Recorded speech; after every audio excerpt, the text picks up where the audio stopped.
다 함께 사도신경으로 신앙 고백하시겠습니다.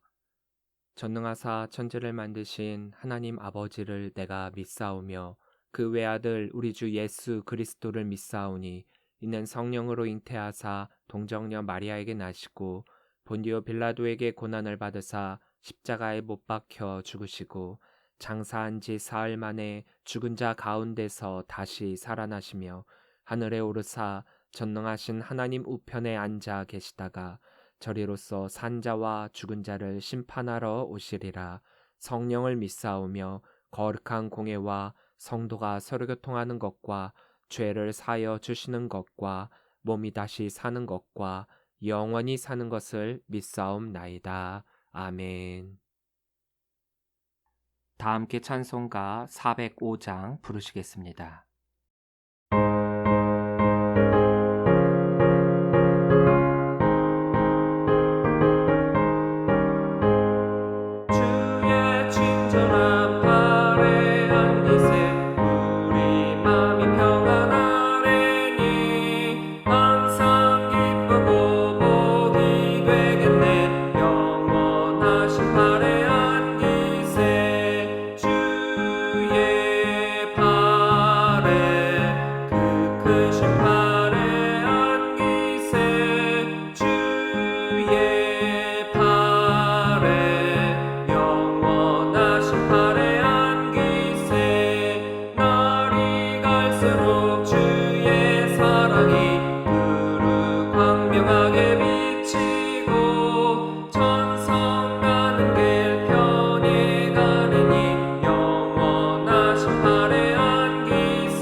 오늘 우리에게 주신 하나님의 말씀은 출애굽기 25장 10절부터 22절 말씀입니다.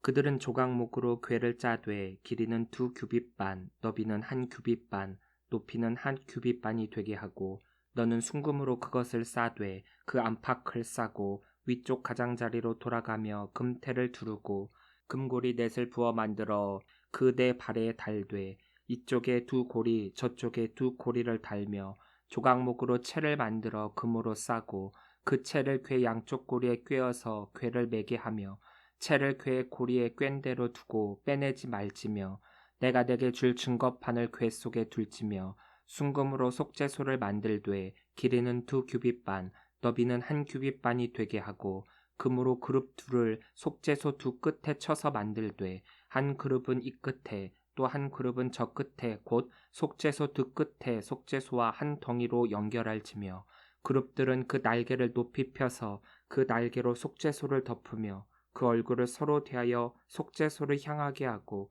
속죄소를 궤 위에 얹고 내가 내게 줄 증거판을 궤 속에 넣으라.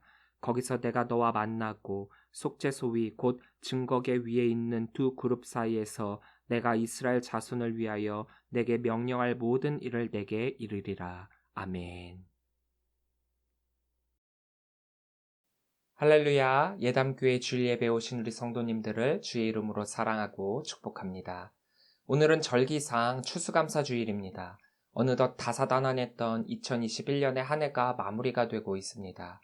코로나19 2년째이기에 여러 면에서 참 힘든 시간들이었지만 이런 시간 가운데 하나님께서 여러분들을 만나주시고 그 가운데서 은혜를 베풀어 주심에 감사하며 이 추수감사주일의 감사를 자원하는 마음으로 기쁘게 가장 훌륭한 것을 하나님께 드리는 우리 성도들이 되시기를 바랍니다. 성막이 바로 그런 마음으로 드려지는 헌신입니다.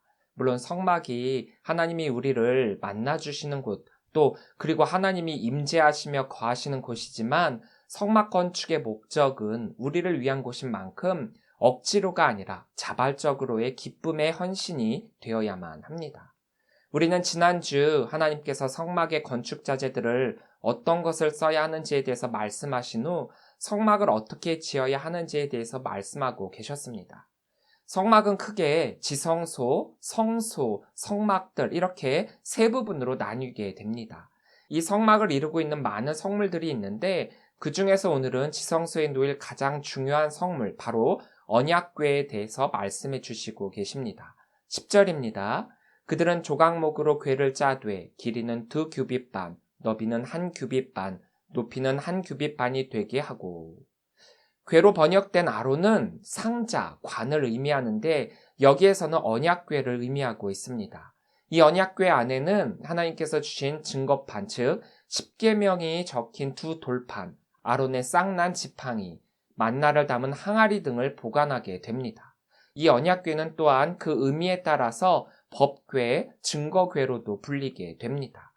길이를 뜻하는 단위인 규빗은 히브리어 암마인데 이것은 원래 팔뚝을 가리키게 됩니다.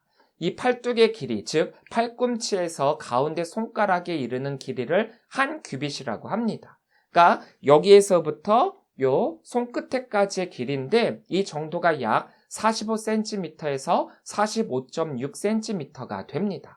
저도 그래서 자로 한번 재봤더니 저의 이 팔꿈치에서 가운데 손가락 끝까지가 45cm 정도가 되더라고요. 이 한 규빗을 약 45cm라고 하면은 이 언약궤는 길이는 2규빗 반, 112.5cm이고 너비와 높이는 1규빗 반, 67.5cm가 됩니다. 11절입니다. 너는 순금으로 그것을 싸되 그 안팎을 싸고 위쪽 가장자리로 돌아가며 금태를 두르고. 순금으로 해석된 자하부 타우르에서 자하부는 반짝거리다라는 어원을 가졌는데 성경에서는 금을 뜻할 때 이 단어를 사용합니다. 타우르는 깨끗한, 불순물이 섞이지 않은, 순결한, 정결한이란 뜻의 형용사입니다. 순금이란 불순물이 제거된 순수한 금을 말하는 것과 동시에 순결함과 정결함을 상징적으로 나타내고 있습니다. 그러니까 이 언약궤는 흔하디 흔한 나무인 조각목으로 만들어지기는 했지만 그 안과 밖에 이 순금을 입혀서 그리스도의 겸허한 인성과 순전한 신성을 의미하게 됩니다. 12절부터 15절입니다. 금고리 넷을 부어 만들어 그 네 발에 달되 이쪽에 2고리, 저쪽에 2고리를 달며 조각목으로 채를 만들어 금으로 싸고 그 채를 궤 양쪽 고리에 꿰어서 궤를 매게 하며 채를 궤의 고리에 꿰인 대로 두어 빼내지 말지며. 금고리로 해석된 탑베오트 자하브에서 탑베오트는 반지, 고리를 의미하며 탑바아트의 복수형입니다. 이 금고리 넷은 언약궤의 다리 부분에 달아서 채를 넣을 수 있도록 했습니다. 채로 해석된 밧대는 가지, 빗장이란 뜻을 가진 바드의 복수형입니다. 우리가 흔히 말하는 장대나 막대를 뜻하며 이건 역시 조각목으로 만든 다음 금으로 싸는데 2개를 만들어서 한쪽 금고리 2개에 1개의 채를 넣고 다른 한쪽에 또 하나의 채를 넣어서 한 채당 2사람, 즉 4사람이 이 언약궤를 맬 수 있도록 했습니다. 언약궤는 이동 시 레위 사람이 이 채를 통해 어깨에 메고 이동을 했습니다. 그리고 이 채는 고리에서 빼내지 말라라고 강하게 말씀하고 계시는데 그 이유는 이 채를 금고리에서 뺐다 꼈다 하다 보면 금고리에 접촉할 수밖에 없고 언약궤의 금고리에 접촉하는 것조차 하나님 앞에 부정한 것으로 보았기 때문입니다. 이 언약궤는 하나님의 임재를 뜻하는 거룩한 것으로 앞으로 이 언약궤에 대해서 하나님께서 좀 더 자세하게 말씀하실 것이지만 이 언약궤를 손으로 만지는 것을 엄격하게 금지하고 계시는데 만약 이 언약궤를 손으로 만지는 사람은 부정하게 되어 죽는 일까지 일어나게 됩니다. 그래서 거룩한 이 언약궤를 손으로 만지지 못하도록 하기 위해서 채를 항상 금고리 넷에 연결시켜 놓도록 하고 있습니다. 하나님의 거룩성에 대해서 우리가 좀 더 중요하게 생각해 보아야 할 것이 하나님의 거룩성은 그 무엇으로라도 어떤 것으로라도 침해해서는 안 된다라는 것입니다. 하나님의 거룩성을 해치지 않기 위해서 우리는 늘 깨어 경건의 노력을 게을리하지 말아야 합니다. 언약궤를 손으로 만지는 것을 별것 아닌 것처럼 여길 수 있습니다. 어차피 인간의 손으로 통해서 만들어진 것이고 만들어질 때 이미 손으로 다 만진 것인데 뭐 여기에 큰 의미를 두느냐라고 말할 수 있을 것입니다. 우리가 잘못 이해하고 있는 것이 있는데 언약궤 자체가 거룩한 것이 아니라 하나님이 이 언약궤를 거룩하게 하셨기 때문에 거룩한 것이라는 점입니다. 하나님이 임재하는 곳이기 때문에 거룩한 곳이 되는 것입니다. 22절에서 거기서 내가 너와 만나고 라고 했습니다. 하나님이 언약궤를 통해서 우리와 만나 주시겠다라고 했습니다. 모세가 하나님께 소명을 받을 때 내 발에서 신을 벗으라 말씀하신 까닭이 무엇이었습니까? 내가 선 곳은 거룩한 땅이다 라고 했습니다. 그 장소 역시 원래부터 거룩한 곳이 아니라 하나님이 계신 곳이기에 거룩한 곳입니다.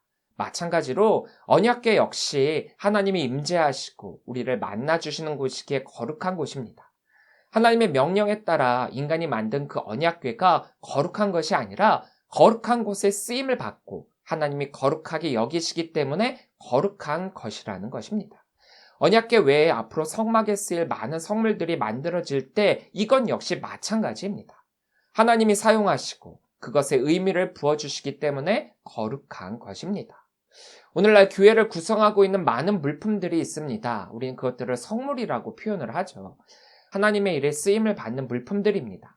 이 물품은 사람이 만든 것이어서 어떻게 보면 별것 아니라고 생각할 수도 있겠지만 하나님께서 거룩하게 사용하시기 때문에 우리도 역시 그것을 거룩하게 사용을 해야만 합니다.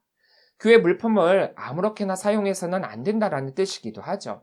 말만 성물이라고 하는 것이 아니라 하나님의 거룩성을 훼손하지 않도록 성물 역시 거룩하게 사용해야 한다는 것을 잊지 말고 우리는 그것들을 거룩하게 사용해야 합니다. 이것은 신앙생활과도 연결이 됩니다. 하나님의 거룩성을 훼손하는 것은 물품에만 국한되는 것이 아닙니다. 우리가 경건의 노력을 게을리하여 죄를 짓는 건 역시 하나님의 거룩성을 훼손하는 것입니다. 왜냐하면 우리는 하나님과 언약 관계를 맺은 하나님의 백성들이기 때문입니다. 이 점을 잊지 마시고 내가 거룩하니 너희도 거룩하라 말씀하신 하나님의 이 말씀을 깊이 묵상하며 경건의 삶을 살도록 늘 노력하시는 우리 성도들이 되시기를 바랍니다. 16절입니다. 내가 내게 줄 증거판을 궤 속에 둘지며. 증거판으로 해석된 에두트는 되풀이하여 말하다, 증언하다 라는 뜻의 우드에서 유래하여 문자적으로 되풀이되어 선포된 것, 증언된 것이란 의미가 있습니다. 그런데 여기서 정관사 하가 결합되어 하나님의 말씀이요 율법이 기록된 십계명 두 돌판을 가리키게 됩니다. 17절입니다. 순금으로 속죄소를 만들되 길이는 2규빗반, 너비는 1규빗반이 되게 하고. 속죄소로 해석된 카퍼레트는 용서하다는 뜻을 가진 카파르에서 파생한 명사로 덮개, 뚜껑이란 뜻입니다. 이 단어는 성경에서 언약궤의 뚜껑을 가리킬 때만 사용이 되었습니다. 이 언약궤의 뚜껑인 속죄소는 언약궤를 덮어야 하기 때문에 언약궤와 마찬가지로 길이는 2규빗반, 112.5cm이고 너비는 1규빗반, 67.5cm가 됩니다. 이 속죄소는 언약궤와 다르게 온전히 순금으로 만들어지며 이것을 언약궤의 덮음으로 인해서 우리의 죄를 언약궤 안에 있는 율법, 공의의 상징인 이 율법으로 심판하시지 아니하시고 은혜로 죄를 덮고 용서하며 구원을 베풀어 주시겠다라고 하는 하나님의 거룩한 뜻과 의지가 여기에 담겨져 있습니다. 속죄소는 죄를 용서하는 처소란 뜻입니다. 이것은 시은 좌라고 해서 곧 은혜의 자리를 뜻합니다.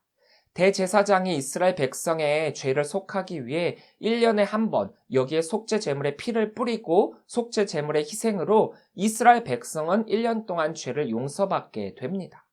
인간의 행위와 법으로는 그 죄를 용서받을 수 없지만 하나님의 은혜로 우리는 구원을 받게 되었습니다.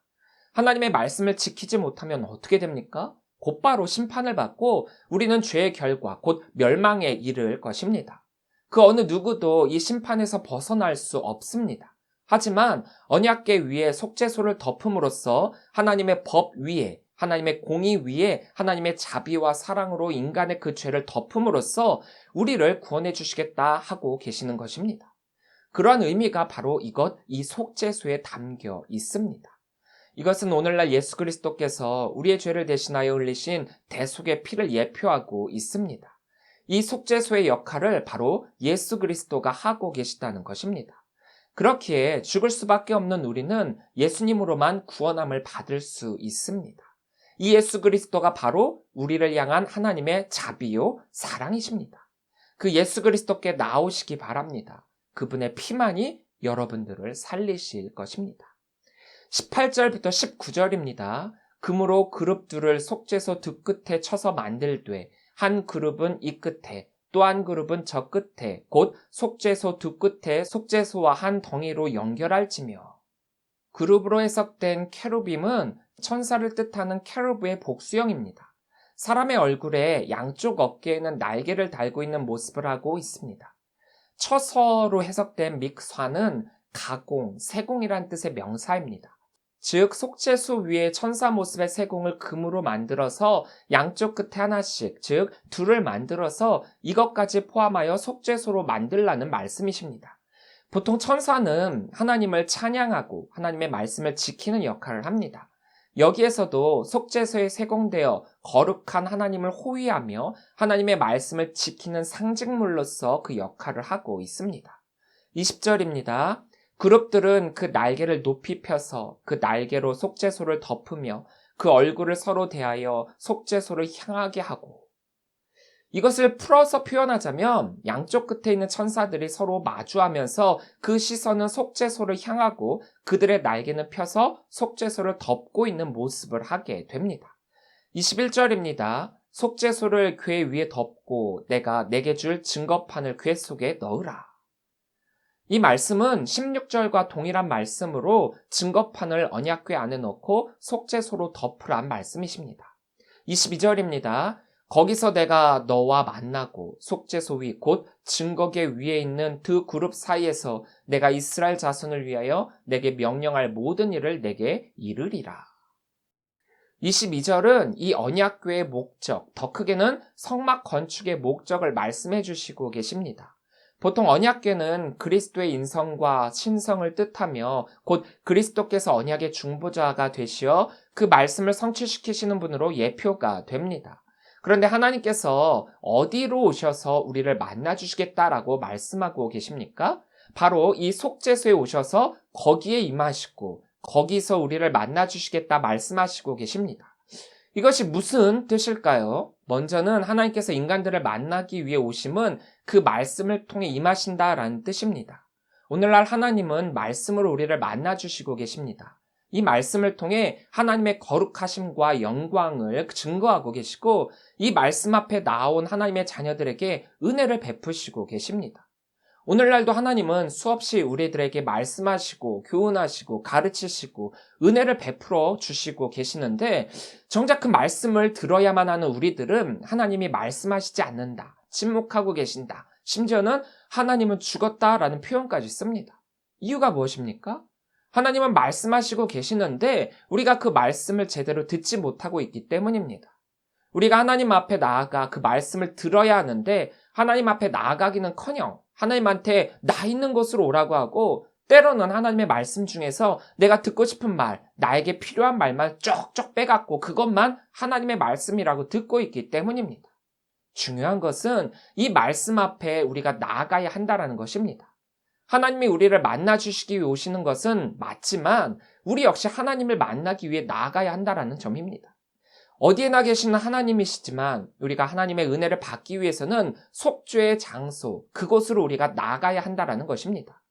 하나님은 우리에게 은혜를 주시기 위해 우리의 죄를 용서해 주시기 위해 은혜의 장소에서 만나 주시겠다 말씀하시고 계십니다. 그곳이 성막이요, 지성소요, 이 속죄소입니다. 우리가 어디서 하나님을 만날 수 있겠습니까? 날마다 우리들에게 개인적으로 주시는 하나님의 말씀을 늘 묵상하면서 하나님과의 교제를 이루어야 하고 교회에서 목사님을 통해 선포되어지는 말씀을 통해서 하나님의 인도하심을 받아야 합니다. 단순히 만난다라는 의미로서는 어디서나 만날 수 있고 교제할 수 있지만 하나님과 인격적으로 대면한다라는 의미는 하나님께서 속죄의 은혜를 우리들에게 주시는 것으로 이 은혜의 자리에서 가능한 것입니다. 얼마 전 친구 목사님들과 함께 대화를 하다가 이런 이야기를 한 적이 있습니다. CTS에서 2021 대한민국 목회 컨퍼런스를 했는데 거기서 이런 말을 했답니다. 코로나19가 비대면 시대를 연 것이 아니라 선택적 대면의 시대를 열었다라고 말입니다. 코로나19 이후 기독교인 숫자가 급격하게 줄었습니다. 큰 교회, 작은 교회 할 것 없이 대부분의 교회에서 성도의 수가 코로나19 이전 대비 80% 이하가 되었습니다. 이 말은 기존 기독교인들 중 20% 이상이 사라졌다라는 뜻이죠. 그런데 충격적인 것은 이것이 코로나19 이후에 일어난 사건이 아니라 이미 그 이전부터 있었던 사건이지만 우리가 코로나19를 통해서 좀 더 빨리 알아차리게 되었다라는 것입니다. 그리고 이러한 것들이 앞으로 몇 년 후면 더 심각하게 일어날 일이었는데 코로나19를 통해서 더 앞당겨진 것에 불과하다라는 것입니다. 많은 사람들이 코로나19 이후 교회로 오지 않고 비대면 예배를 선호하여 집에서 영상으로 예배를 하고 있습니다. 물론 이 영상으로나마 예배를 제대로 하고 있는 분들이라면 칭찬을 하고 싶습니다. 그러나 이것마저 핑계를 대면서 영상 예배를 하고 있다라고 말은 하지만 정작 교회에 나와 대면 예배도 하지 않고 집에서 영상 예배도 하지 않고 신앙적 예배를 포기한 사람들이 너무나도 많이 있습니다. 영상 예배는 정부의 방역 지침에 의해 교회에 나와 현장 예배를 할 수 없는 어쩔 수 없는 상황 가운데서의 최선의 방법이었습니다. 가장 이상적이고 가장 하나님께서 원하시는 방법은 우리가 교회에 나와 영과 진리로 하나님께 예배하는 것입니다. 하지만 상황이 상황인 만큼 전 세계적 재난에 대해서 정부가 제시한 이 방역 지침을 법적으로 어기면서까지 우리가 모여 예배하는 것이 어렵다면 비대면으로나마 영상으로 그러나 우리의 몸과 마음은 교회에 가서 현장 예배를 하는 것과 똑같이 예배해야 하는 것입니다. 이것은 신앙의 박해가 심했던 초대교회 시절 모여서 예배하지 못하고 카타콤에 숨어 개인적 신앙생활을 하는 것이 내 신앙을 지키는 최선의 방법이었던 것과 같습니다. 자, 그렇다면 이 박해가 끝나고 카타콤에 숨어서 예배할 필요가 없어졌는데도 여전히 똑같이 카타콤에서 예배하는 것이 이상적인 신앙생활일까요? 아닙니다. 아직 코로나19가 완전히 수그러들지 않았고 끝나가는 것도 아니기는 하지만 위드 코로나를 통해서 일상생활로의 복귀를 서서히 하고 있는 상황 가운데 교회 역시 신앙의 문을 열고 성도들이 교회에 올 수 있도록 준비를 하고 있습니다. 예전에 비해 현장에서 대면 예배를 할 수 있는 인원도 늘었고 교회에 오려고만 한다면 와서 예배할 수 있는 그런 상황이 되었습니다. 그럼에도 불구하고 교회 오는 인원은 그닥 늘지 않았습니다. 사람들이 많은 다른 곳은 다 다니면서 코로나 때문에 교회는 아직이라고 합니다. 참 신기하죠? 코로나가 다른 곳에는 없고 꼭 교회만 있는 것처럼 말입니다. 이제는 마음가짐의 차이가 신앙의 차이를 만들게 되었습니다. 너무 오랫동안 영상 예배에 익숙해지다 보니까 우리 교회라는 공동체성도 잃어버리고 꼭 교회 가서 예배해야만 하는가라고 하는 원론적인 질문도 던지게 되었습니다. 너무 편해졌거든요. 교회에 가기 위해서는 옷도 입어야 하고 왔다 갔다 시간도 투자해야 하고 교회에서 봉사, 헌신도 해야 하는데 집에서 영상 예배를 하다 보니 누가 뭐라 하는 사람도 없고 너무 편해졌거든요. 더군다나 우리 교회 목사님 설교보다 다른 교회 유명한 목사님 설교가 더 좋다고 여기는 성도들도 생겨서 교회에 올 수 있는 상황이 되었음에도 불구하고 굳이 교회에 오려고 하지 않는 사람들이 많아졌습니다.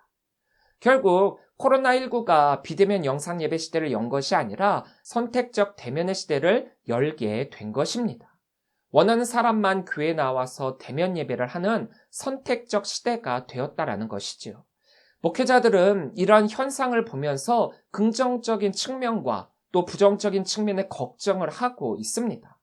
긍정적인 측면은 코로나19 이전에는 우리가 알지 못했던 알곡과 가라지가 이 시대를 통해 저절로 구분이 되어져 가지고 거품 다 치고 오로지 찐 알곡만이 남게 되어 진짜 성도들만 신앙생활을 하게 되었다라는 것이고, 부정적인 측면은 기독교에 대한 이미지가 너무 안 좋아져서 선교에 빨간불이 들어와 우리나라에 기독교가 들어온 이래 그동안 열심히 했던 선교가 다 물거품이 되었고 처음부터 다시 선교를 시작해야 하는 상황이 되었다라는 것입니다. 이것도 바꿔 생각하면 그동안 기독교가 너무 안일하고 나태한 모습으로 지냈었는데 이 상황을 통해 위기감을 가지고 좀 더 긴장하며 신앙생활을 할 수 있게 되었다라는 것은 긍정적으로도 볼 수가 있습니다. 사랑하는 성도 여러분, 거기서 내가 너와 만나고 하나님의 이 말씀에 집중하시기 바랍니다. 죄로 인해 죽을 수밖에 없는 우리들이고 하나님의 공의로, 하나님의 말씀으로는 심판을 받을 수밖에 없는 우리들이지만 우리를 살리시기 위한 은혜로 우리의 그 죄를 덮어주시기 위해 그 은혜의 자리로 우리를 부르시고 계십니다. 그리고 하나님께서도 그 자리로 친히 나와 우리를 만나주시고 계시지 않습니까? 그렇다면 우리는 그 은혜에 감사하며 우리 역시 그곳으로 나아가야 할 것입니다. 그 은혜의 자리로 말입니다. 성막은 하나님을 위한 곳임과 동시에 우리를 위한 곳입니다. 교회는 하나님의 전이기도 하지만 우리가 그 하나님을 만나고 은혜를 받는 자리입니다. 바로 시은좌라는 것이죠. 우리에게 은혜를 베푸시고 우리를 거룩다 말씀해 주십니다.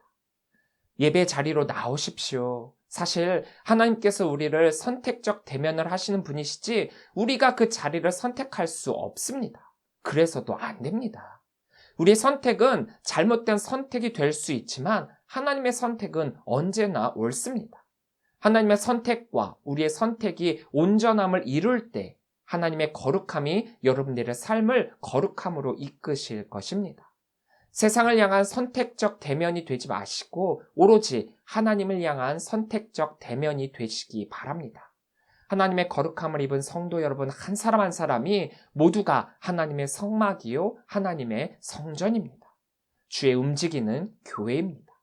우리를 만나주시는 하나님의 은혜가 여러분들을 통해 세상 많은 사람들에게 전파되고 교회 안에서 그 하나님을 기쁨으로 찬양하는 성도가 넘쳐나길 주의 이름으로 간절히 축원합니다.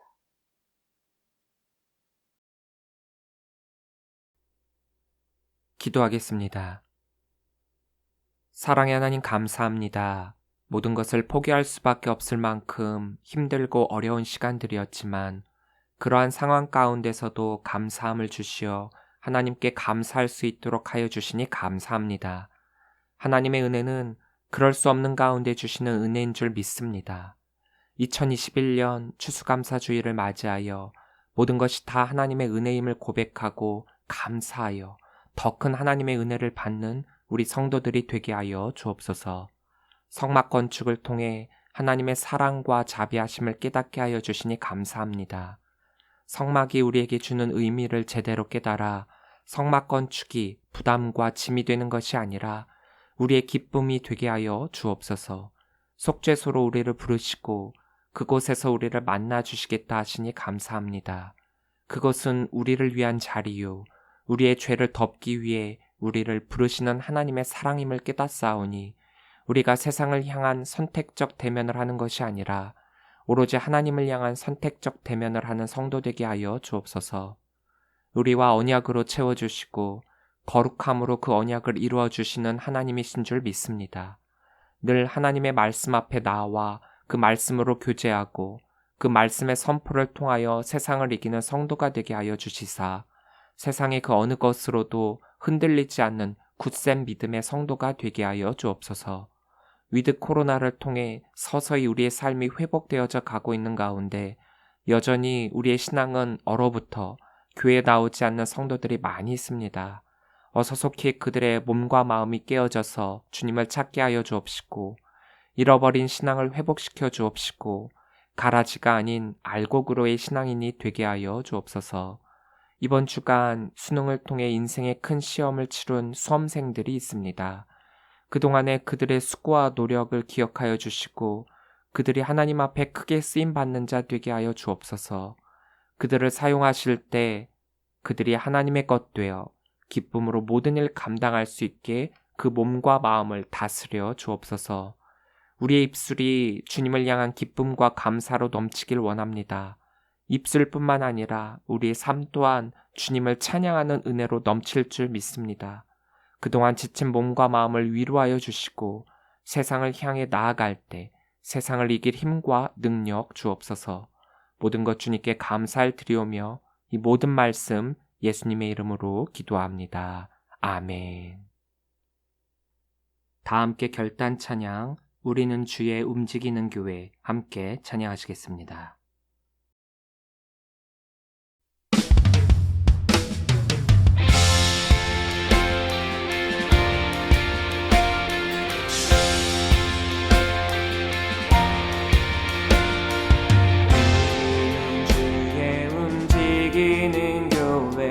이곳은 주님을 위한 자리.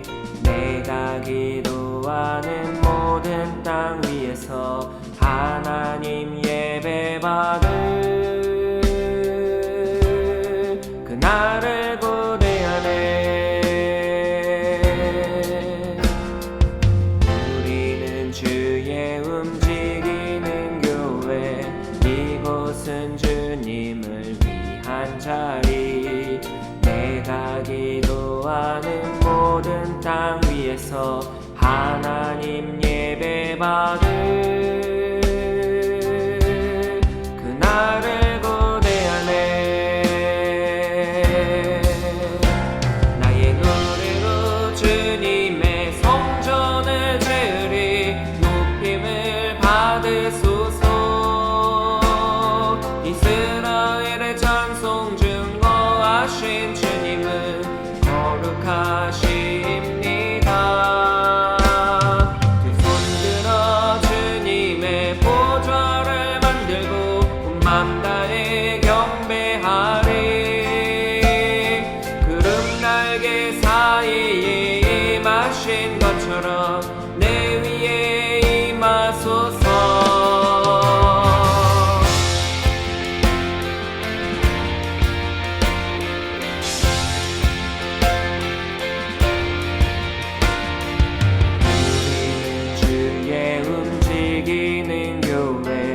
이곳은 주님을 위한 자리.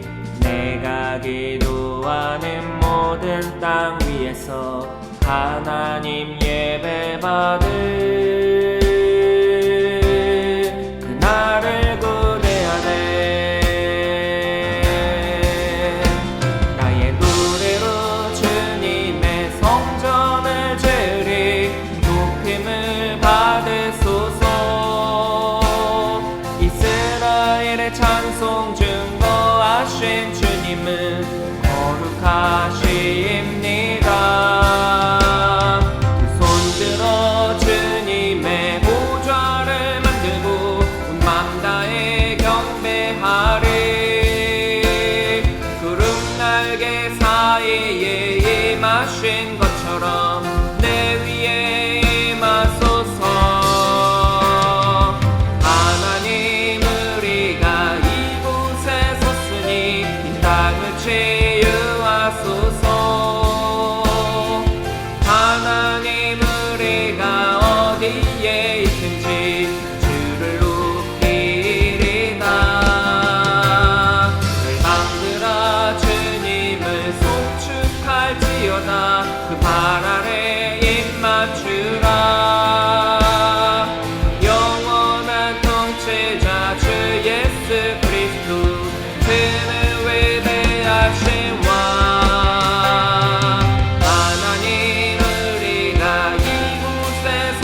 이제는 우리 주 예수 그리스도의 은혜와 무한하신 아버지 하나님의 그 크신 사랑하심과 성령님의 감화감동 역사 교통하심이 거기서 우리를 만나주시겠다 말씀하신 하나님의 그 말씀을 기억하면서 그 속죄소로 나아가 하나님께 은혜를 받고 하나님으로부터 거룩타 인정함을 받겠다 결단하는 우리 모든 성도들 머리머리 위에 지금으로부터 영원토록 함께 하시기를 간절히 축원하옵나이다. 아멘.